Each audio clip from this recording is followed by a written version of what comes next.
The battle was already over when the human ship Iron Resolve slowed through the smoke of space. Broken alien fighters drifted like dead birds. Pieces of metal glowed red, then faded into the dark. The war had lasted only 12 minutes, but it had changed many lives forever. Captain Ethan Hale stood on the command deck.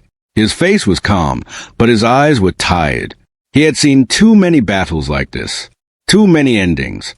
"Scan the area," he said quietly. "Yes, Captain," the officer replied. A moment later, the scanner beeped again. "Captain, there's an escape pod. Alien design. Heavy damage. Life signs inside. One survivor." The bridge became silent. Everyone knew what that meant. The Varelian Empire did not send common soldiers in royal pods. Ethan took a slow breath. "Bring it in." Some officers exchanged nervous looks. "So," one said carefully, "Varelians don't take prisoners. If that pod belongs to who we think it does." "I know," Ethan interrupted. "Bring it in." The escape pod was pulled into the hangar bay. Smoke poured out as a hatch opened with a sharp hiss. Inside lay a figure chained to the seat. She was tall, even while wounded. Her skin shimmered with soft silver blue light. Long dark hair floated slightly, as if space still held her. One of her arms was burned badly, and dried purple blood marked her side. But her eyes were sharp, cold, proud, royal. Human soldiers raised their weapons at once. The alien slowly lifted her head. She looked at them without fear. Then she spoke. Her voice was weak, but clear. "You captured me," she said. "Now kill me." The hangar froze. Some soldiers tightened their fingers on the triggers. Others looked away. Captain Ethan stepped forward. "You speak our language," he said. She gave a small, bitter smile. "I was trained to know the language of my enemies." She coughed, then straightened as much as her chains allowed. "I am Princess Seralith of Virelia," she said, "daughter of the High Queen, your war prize. Do not insult me with delay. Kill me." No begging, no fear, only expectation. Ethan studied her face. He saw pain there, but also something deeper. Certainty. He turned to the medic team, cut her restraints. The soldiers stared at him. "Sir," one asked. "Now." The chains fell to the floor. The princess did not move. She watched closely, confused but silent. "Treat her wounds," Ethan said. The medic froze. "Captain?" "She's injured," Ethan replied. "That's enough reason." The princess laughed softly. It sounded broken. "You enjoy cruelty," she said. "You heal me so you can break me later." Ethan shook his head. "No." She narrowed her eyes. "Then why?" He looked at her calmly. "Because you're bleeding." That answer made no sense to her. She was taken to a secure medical room. No torture tools. No pain field. No interrogation chair. Just light. Clean metal. Human doctors working quickly and carefully. As they cleaned her wounds, she flinched, but no one hurt her. No one shouted. No one threatened. She waited for the pain that never came. "This is a trick," she whispered. One medic smiled gently. "No, just hold still." She did not understand the word gentle in this moment. Later, she was placed in a holding room. Transparent walls. A bed. Food. Water. No chains. No guards inside. She sat on the edge of the bed, staring at her hands. Her whole life, she had been taught one truth. Humans were brutal animals. Yet they had healed her. She laughed again, quieter this time. "They want something," she muttered. "They always do." The door opened. Captain Ethan entered alone. No weapon drawn. No armor. He stopped a few steps away. "You're safe here," he said. She looked up sharply. "Liar." He nodded. "Faye." Silence stretched between them. Finally, she spoke. "Why am I alive?" Ethan thought for a moment. "Because killing you would be easy." She blinked. "That makes no sense." "Easy things aren't always right," he replied. Her voice dropped. "In my empire, mercy is weakness." "In ours," Ethan said, "mercy is a choice." She stared at him like he had spoken nonsense. You know what I am, she said. My people burned your cities, slaughtered your families. Yes, he said softly. And still you stand there, she said, pretending you are not afraid. Ethan met her gaze. I am afraid. That shocked her more than anything else. Then why don't you kill me? She demanded. He answered simply, because fear should not decide who we become. Her breath caught. No one had ever spoken to her like this. Not soldiers, not enemies, not even her own family. When Ethan turned to leave, she spoke again. Human. He stopped. If you do not kill me, she said slowly, my empire will come. They will burn this ship, this world. You know this. I know, he said. Then you doom yourself for me, she said. Why? He looked back one last time. Because, he said, someone once spared us too. The door closed. Princess Sarah sat alone in silence. For the first time in her life, she did not know what would happen next. And for the first time, she was afraid. Princess Sarah did not sleep. She lay on the bed inside the human holding room, staring at the smooth metal ceiling. The light above was soft, not harsh like prison lights. There was no pain field, no chains around her wrists or neck. This was wrong. In the Varelian Empire, prisoners were broken before they were questioned. Mercy was not real. Kindness was a lie used before pain. Yet hours had passed. No screams. No guard shouting. No execution. She slowly sat up. Her wounds no longer burned. The human medicine worked faster than anything she had known. That alone scared her. They are preparing something, she whispered to herself. The door slid open with a quiet sound. Two humans entered. One was a woman in a medical uniform. The other carried a small tray. Food. Saralitha's eyes narrowed. You poison me now, she asked coldly. The woman blinked. Poison? No. It's protein broth and water. You need strength to heal. To heal so you can hurt me later, Saralith replied. The woman shook her head. No one is going to hurt you. Saralith laughed sharply. You lie badly. The human set the tray down and stepped back, giving her space. You don't have to eat, he said, but it's there if you want. They turned and left. The door closed. Still no chains. Still no guards inside. Saralith stared at the tray for a long time. Her body betrayed her first. Hunger twisted inside her. Slowly, carefully, she tasted the broth. Warm. Simple. Real. She froze. No poison. Her hands trembled slightly as she ate. Across the ship, whispers spread. That's her, one soldier muttered. The butcher princess. My brother died on Vega Station because of her fleet.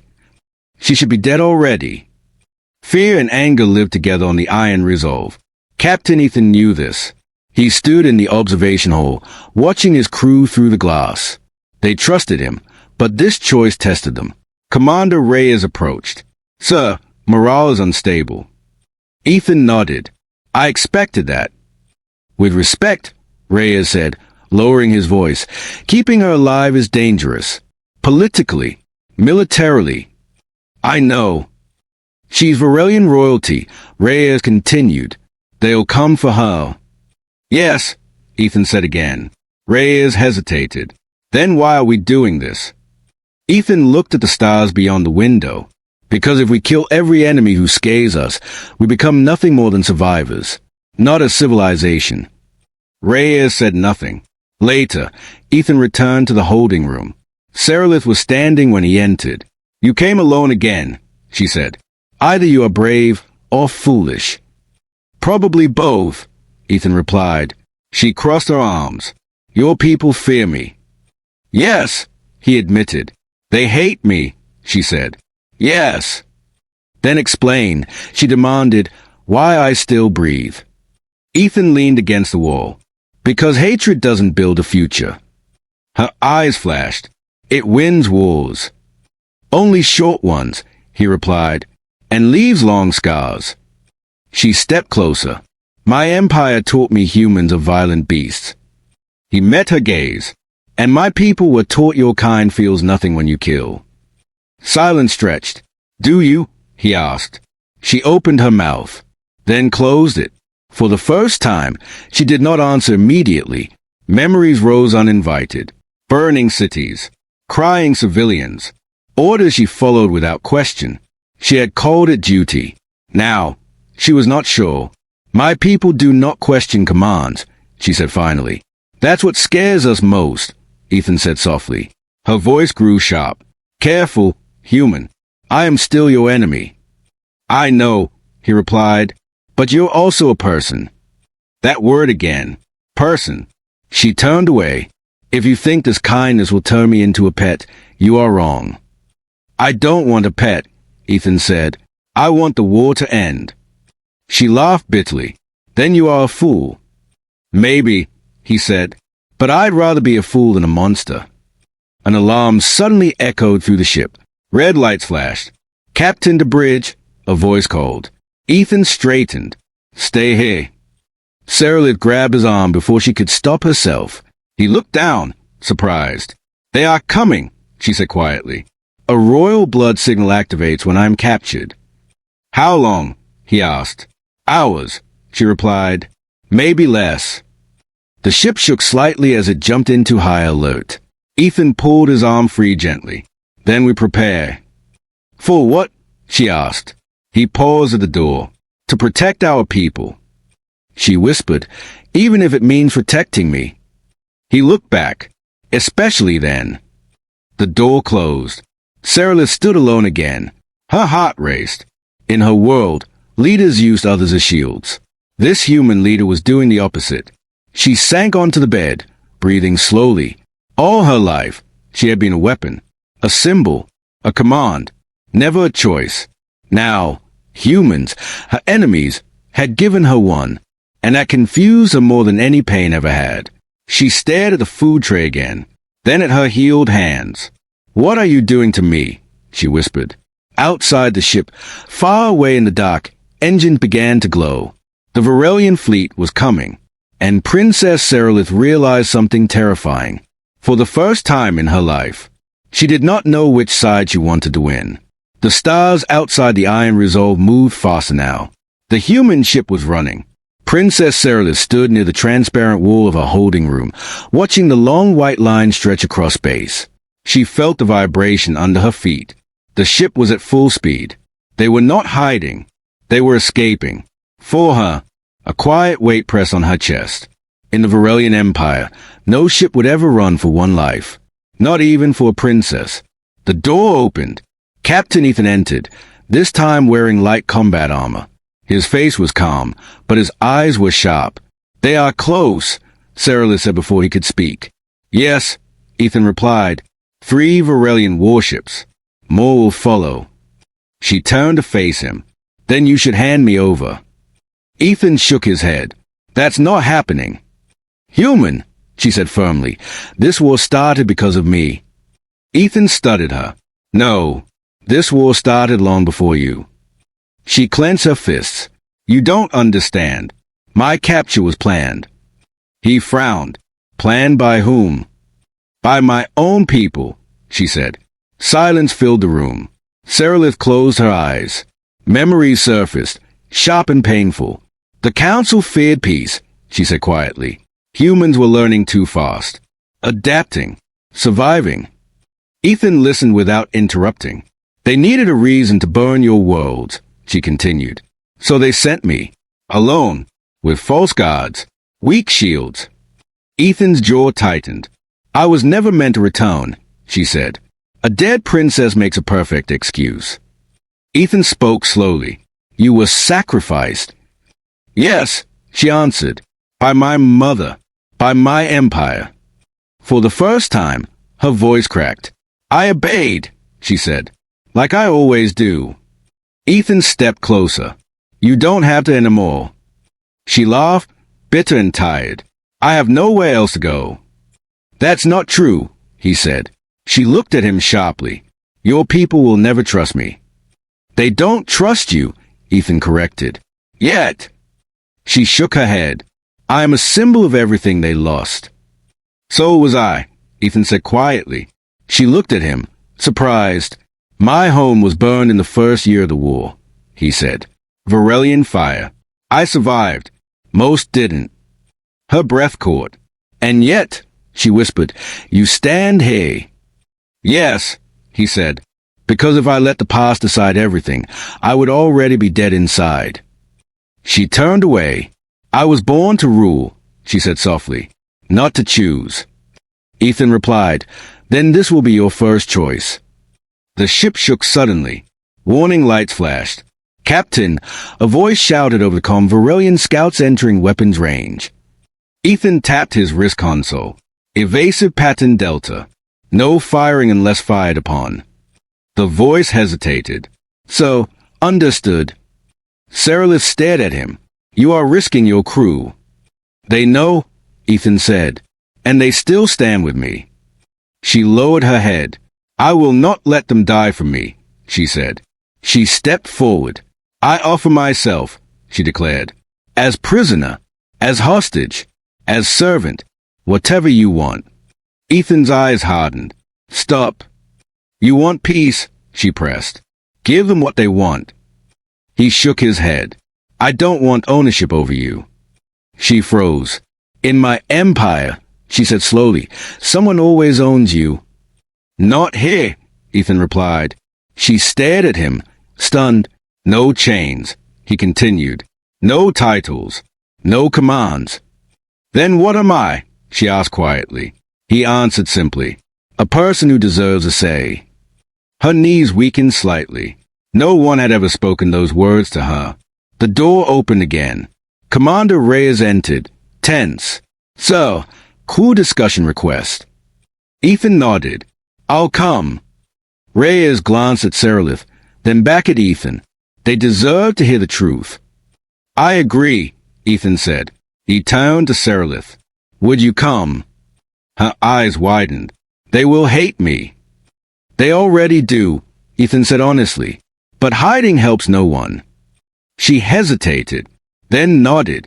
The command hall was filled. Human soldiers, engineers, pilots. All eyes turned to her. Some were angry, some afraid, some broken. Ethan spoke first. She has information, he said, and a choice to make. Seralith stepped forward. My people sent me to die, she said clearly, to justify your destruction. Murmurs spread. I will not run from that truth, she continued. I will not ask forgiveness I do not deserve. She bowed her head. But I will not be their weapon again. Silence followed. Then one voice spoke. A young engineer. If we give her back, they'll keep burning us. Another added, if we keep her, they'll come anyway. Ethan nodded. That is a reality. He turned to Seralith. What do you choose? Every heart in the room waited. She lifted her head. I choose, she said slowly, to stand with those who gave me a choice. Gasps filled the hall. Alarm screamed again. Captain, the bridge called. Varelian fleet emerging from hyperspace. Seralith felt fear grip her. This was the moment. Her empire. Her blood. Her past. Ethan placed himself beside her. Then you're not alone, he said. Outside the ship, massive shadows formed in the stars. The hunt had begun. And Princess Seralith knew one thing with terrible clarity. She was no longer a princess of the Varelian Empire. She was a woman with no home, and a future that frightened her more than death ever had. The stars broke apart. That was how it felt when the Varelian fleet arrived. One moment, space was quiet and dark. The next, massive warships tore out of hyperspace like blades from wounds. Their hulls glowed with royal markings, their weapons charged without warning. Princess Seralith felt her breath leave her chest. They came faster than I feared, she whispered. On the bridge of the Iron Resolve, alarm screamed. Red lights washed over human faces. Enemy ships confirmed, a voice shouted. 5 heavy cruisers. 2 command carriers. Captain Ethan Hale stood still at the center of the chaos. Shields up, he said calmly. No first strike.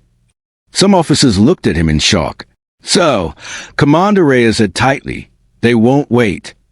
I know, Ethan replied, but we will. Seralith watched him. In her empire, hesitation meant death. Yet this human did not rush. He chose his moment. The first message came through. A Varelian symbol filled the main screen. Sharp, cold, perfect. Then a voice. Princess Seralith, the alien admiral said, "You are ordered to return. Immediately." Seralith stepped forward. "I am here," she said. "Speak."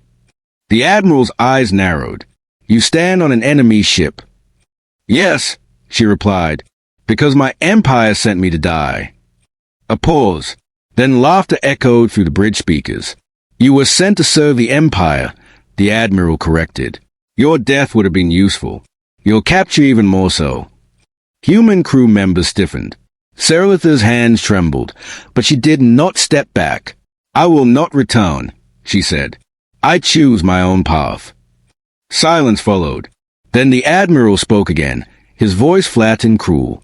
"Then you are no longer Varelian royalty. You are a traitor." Seralith felt something inside her snap. "Then so be it," she said. The screen went dark. "Captain," Reyes said, "we just became targets." Ethan nodded. "We already were." Outside, the alien ships move into attack formation. Weapons locked. Power rising. Seralith turned to Ethan. "They will destroy you." "Not if we keep them talking," he said. She looked at him sharply. "I have one more thing I can do." He studied her. "What kind of thing?" She took a breath. "Something dangerous."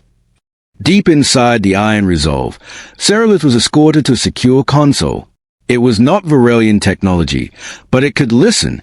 "This ship still carries my royal signal," she said. "I never turned it off." Reyes frowned. "Why would you keep it?" "Because," she answered softly, "I never believed I would escape my empire." Ethan placed a hand on the console. "What happens if you activate it?" Seralith met his eyes. "They will listen." "And," he asked. "And they will hesitate," she said. "Royal commands still carry weight, even from a traitor." Ethan nodded once. "Do it." She placed her hand on the panel. Her signal surged outward. Across space, Varelian systems reacted. On the enemy ships, warning lights flashed. Confusion spread. Seralith's voice echoed through their command channels. "This is Princess Seralith," she said. "Ceasefire." For a brief moment, the fleet slowed. Weapons dimmed. Hope flickered. Then the admiral's voice returned, louder and angrier. "You have no authority," he said. "You are stripped of name and blood." Weapons charged again. Seralith's knees weakened. "I failed," she whispered. Ethan stepped beside her. "You bought us time." The first shots came. Blue-white energy tore through space, slamming into human shields. The Iron Resolve shook violently. "Shields at 70%, someone shouted. Ethan raised his voice. "Evasive pattern. Protect the engines." The human ship twisted, smaller and faster than the massive cruisers. Seralith watched in shock. Human ships were not elegant. They were stubborn. They refused to die. A sudden explosion rocked the left side of the ship. Seralith was thrown forward. Ethan caught her before she fell. For a moment, she was pressed against him. Solid. Alive. Protecting her. Her heart pounded. "Why?" she shouted over the noise. "Why protect me like this?" Ethan didn't let go. "Because leaving you would be easier." That answer struck harder than any weapon. On the main screen, alien fighters launch in waves. "They are preparing to board," Reyes said grimly. Seralith's eyes widened. "Boarding means capture." "And execution," Ethan said. She straightened. "Then they will not take you," she said. Ethan looked at her. "What are you planning?" She turned toward the corridor. "To stand where they must see me." The boarding alarms blared. Alien soldiers slammed into the hull. Seralith stepped onto the bridge again, visible to every camera. She raised her hands. "I am here," she said, broadcasting openly. "If you want me, face me." Ethan started forward. "Seralith." She looked back at him. For once, she said, "Let me protect you." The alien boarding doors cut through the hull. Soldiers poured in, weapons raised. Then they stopped, because she was standing there, unarmed, unafraid. Their princess, their traitor, their mistake. The lead soldier hesitated. That hesitation cost them. Human defenders surged forward. The fight exploded into chaos. As weapons fire filled the corridor, Seraph stood frozen between two worlds. Behind her, humans who chose mercy. In front of her, an empire that chose fire. She understood then. There was no going back. Only forward. Only choice. And whatever happened next, she would not kneel again. The corridor burned with noise. Energy shots cracked against metal walls. Sparks flew. Smoke filled the air. Human soldiers pushed forward, forming a line in front of the bridge. They moved with discipline, covering each other, refusing to break. Princess Seraph stood just behind them, unarmed, unarmored. Her heart beat hard, but her back stayed straight. Across the smoke, Varelian soldiers hesitated. They knew her face. They had sworn loyalty to it once. "Lower your weapons," Seraph commanded, her voice clear through the chaos. "Stand down." For a single breath, the firing slowed. The lead Varelian officer stepped forward. His armor bore the mark of the High Fleet. "Princess," he said, voice cold, "step aside. The human captain will be taken alive. You will be returned for judgment." Seraph did not move. "No," she replied. The officer's eyes hardened. "You were ordered to die with honor." "I was ordered to be used," she said. "There is no honor in that." Behind her, Ethan shouted, "Seraph, get back!" She glanced over her shoulder. Ethan stood just behind the human line, weapon lowered, eyes locked on her. "I won't," she said quietly. Then she turned back to the Varelians. "If you want him," she said, "you go through me." A murmur spread among the alien soldiers. The officer raised his weapon. "You choose humans over your blood." Seraph lifted her chin. "I choose those who gave me a choice." The officer hesitated. Then his finger tightened. The shot was bright. Too bright. Seraph felt the impact before the pain. A sharp force slammed into her chest, throwing her backward. The world spun. Sound faded into a dull roar. She hit the floor hard. Ethan screamed her name. "Seraph!" Human soldiers fired back with fury. The corridor erupted again, louder, faster, deadlier. Ethan ran to her side, ignoring shouts, ignoring danger. Blood, her blood, spread across the floor, glowing faintly silver blue. Her breathing was shallow. Her eyes fluttered. Ethan dropped to his knees, pressing his hands against the wound. "Medic!" he shouted. "Now!" Her eyes found his. She smiled weakly. "You should have let me go," she whispered. Ethan shook his head. "No, don't talk. Stay with me." "I was born to die for them," she said softly. "I chose not to." Her hand trembled as she reached up, touching his sleeve. "Was it the right choice?" she asked. Ethan swallowed hard. "Yes, every time." Her eyes closed for a moment. Then alarms changed tone. "Captain!" Reyes shouted. "Enemy line breaking. They are pulling back." Human soldiers surged forward with renewed strength, driving the Varelians back step by step. Rage fueled them now. Not hate, but protection. The boarding force retreated, dragging their wounded. The corridor fell silent except for alarms and breathing. Medics rushed in, lifting Seraph onto a stretcher. Ethan walked beside her, refusing to leave. "Vitals unstable," one medic said. "We're losing her." "Use everything," Ethan said. "Everything." They moved fast through the ship, doors sliding open, lights flashing. In the medical bay, machines surrounded her. Human technology fought against alien biology, adapting in real time. Ethan stood just outside the field barrier, fists clenched. Commander Reyes approached quietly. "So, the Varelian fleet is retreating." Ethan barely heard him. "Why?" Reyes looked at the screen. Her bloodline code. When she was shot, it broadcast automatically. The fleet believes she's dying. Ethan closed his eyes. They retreated because they thought she was already lost. Hours passed. The ship drifted in silence. Ethan sat alone in the medical bay, eyes fixed on Seraph's still form. Tubes and lights surrounded her. Machines hummed softly. He remembered her first words. Now kill me. He leaned forward, voice low. You don't get to choose death anymore, he whispered. Not after choosing life. A soft beat broke the silence. One of the monitors changed. Then another. The medic looked up sharply. Captain, her systems are stabilizing. Ethan stood. Say that again. She's responding, the medic said, slowly. But she's fighting. Ethan let out a breath he didn't know he was holding. When Saralith woke, the lights were dim. Her chest ached. Every breath burned. But she was alive. Ethan sat beside her bed. She blinked. Did they take you? No, he said gently. She frowned. The ship? Still flying, he replied. She closed her eyes for a moment, then opened them again. I failed to protect you, she said. Ethan shook his head. You saved us. She looked confused. You stood between us and your own kind, he continued. They hesitated. That changed everything. Tears formed in her eyes, slipping down her temples. I was never brave before, she whispered. I only obeyed. You were brave today, Ethan said, because you chose. She looked at him, truly looked at him. What am I now? She asked. Ethan answered without pause. One of us, if you want to be. Her breath caught. No throne, no chains, just a place.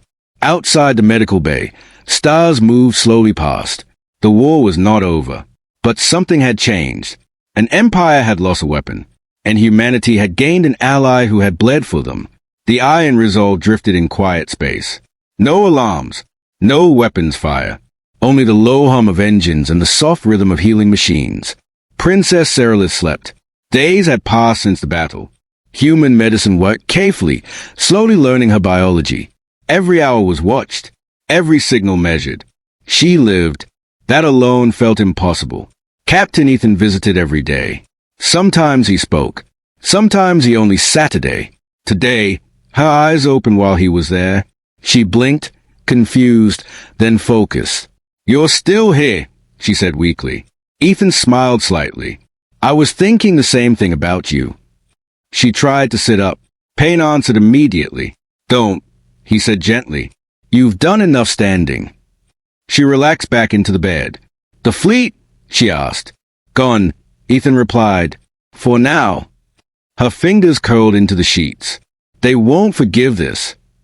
No, Ethan agreed. But neither will we forget. She turned her head, studying the human machines around her. They healed me, she said. Your people. Yes.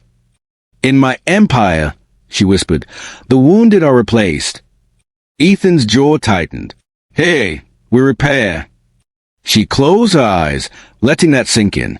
When Saralith was finally able to walk again, the crew watched silently as she stepped into the corridor. Some looked away. Some stared. Some nodded. None raised weapons. That alone felt like a victory. A young technician accidentally dropped a tool when he saw her. He froze, fear flashing across his face. I'm sorry, Saralith said immediately. The word surprised them both. The technician swallowed. It's okay. She walked on, heart racing. Apologies were not part of her old life. Ethan invited her to the observation deck. Stars filled the wide glass window. Whole systems passed by like quiet promises. This is where we think, he said. She stood beside him. I have no title now, she said. No empire. No command. That doesn't mean you have no value, Ethan replied. She hesitated. What do you want from me? He turned to face her fully. Truth and choice. She considered that. I know their codes, she said. Their strategies. Their lies. We know, Ethan said, and we will listen only if you choose to speak. She let out a slow breath. I choose to help, she said. News traveled fast. Human networks buzzed. Alien princess defects. Royal betrayal shakes Varelian empire. Enemy turned ally. Some humans were angry. Some were afraid. Some hopeful. The Council of United Worlds sent a message. Formal. Heavy.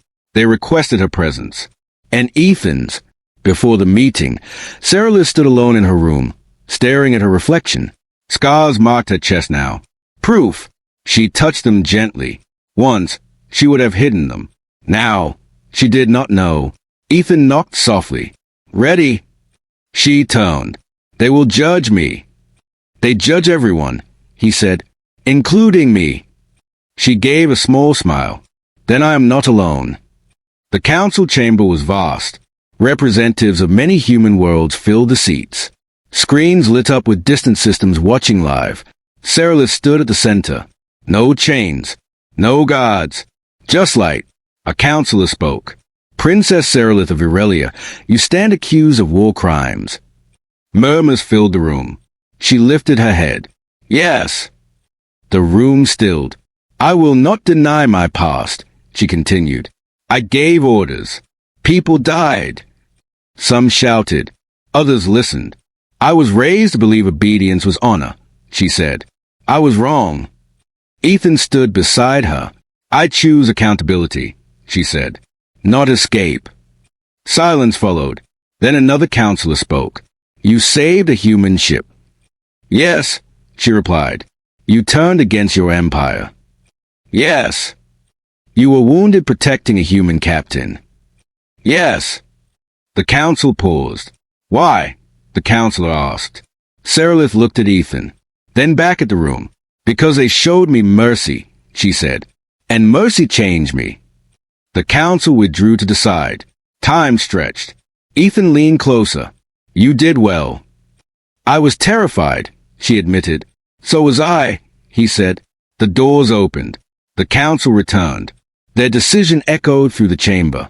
Princess Seralith will remain under human protection, the lead counselor announced.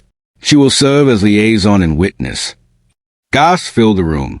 She will not be returned to the Varelian Empire. Seralith's breath caught. Ethan placed a steady hand near her, not touching, but present. Later, back aboard the Iron Resolve, Seralith stood again at the observation window. I am something new, she said softly.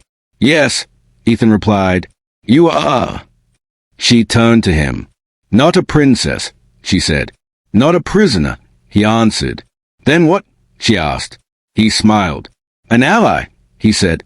And a bridge. She looked back at the stars. For the first time, the future did not feel like a cage. It felt like a path, and she chose to walk it. The Galactic Council Hall was silent. Thousands watched across systems. Human worlds. Neutral worlds. Even hidden Varelian observers. Princess Seralith stood at the center. No crown. No chains. No weapons. Captain Ethan stood beside her. Not in front. Not behind. Beside. That alone sent a message louder than any speech.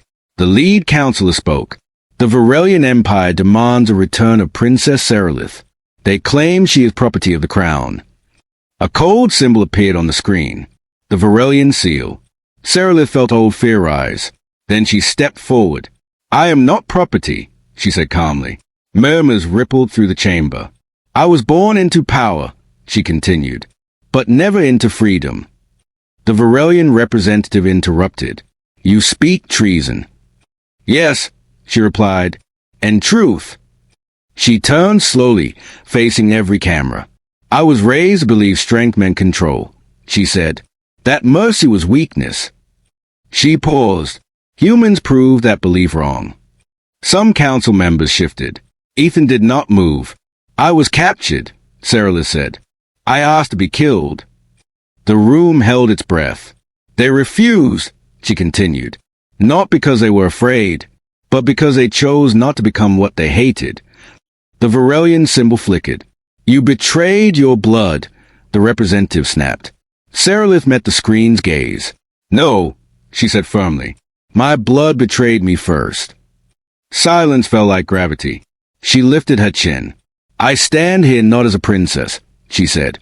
Not as a weapon. She glanced briefly at Ethan, but as someone who was given a choice. The counselor turned to Ethan. Captain Hale, you protected an enemy royal at great cost. Why? Ethan spoke evenly. Because killing her would have been easy, he said, and doing the right thing rarely is. You risked war escalation, the counselor pressed. Yes, Ethan replied, but we also open the door to peace. The council murmured again. The Varelian representative hissed, she belongs to us. Ethan's eyes hardened. She belongs to herself, he said. Seralith felt something break inside her. A final chain. She stepped fully forward. I will not return, she declared. Not as a prisoner. Not as a princess. She spread her hands. I renounce my throne. Gasps filled the hall. Even the Varelian symbol froze. I choose to stand with humanity, she said. As an equal. Or I choose exile. The council withdrew. Minutes stretched like hours. Ethan leaned slightly toward her. You don't owe anyone this. She smiled softly. I know. That's why it matters. The doors opened. The council returned. The lead counselor spoke slowly. Princess Seralith is no longer recognized as Varelian royalty, they announced. The Varelian symbol flared in rage. She is granted autonomous status under human protection. A pause, and recognized as a diplomatic equal. The chamber erupted. Seralith closed her eyes. Not from relief. From release. Later, aboard the Iron Resolve, the ship moved calmly through open space. Seralith stood on the observation deck again. The stars felt different now. Not distant. Not hostile. Just open. Ethan joined her. They'll never stop hunting you, he said quietly. She nodded. I know. And standing with us makes you a target, he added. She turned to face him. So does standing with you, she replied. He studied her. You could leave, he said. Choose somewhere quiet. She smiled. I already chose, she said. Crew members passed by. Some saluted Ethan. Some nodded to Seralith. Not all trusted her. But none feared her anymore. That mattered. I used to believe power meant standing above others, she said softly. Ethan replied, I used to believe survival was enough. They shared a small smile. Later that cycle, the ship received a message from the Varelian Empire.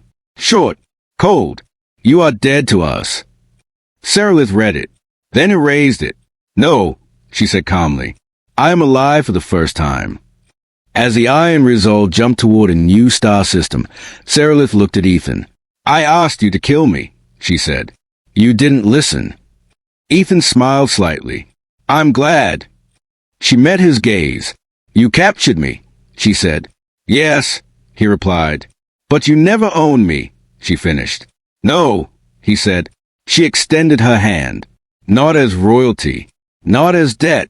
As choice. Ethan took it. Equal. Far behind them, the galaxy watched. An empire lost a weapon. Humanity gained an ally. And a simple truth spread quietly through the stars. Strength is not found in domination. It is found in the courage to choose mercy.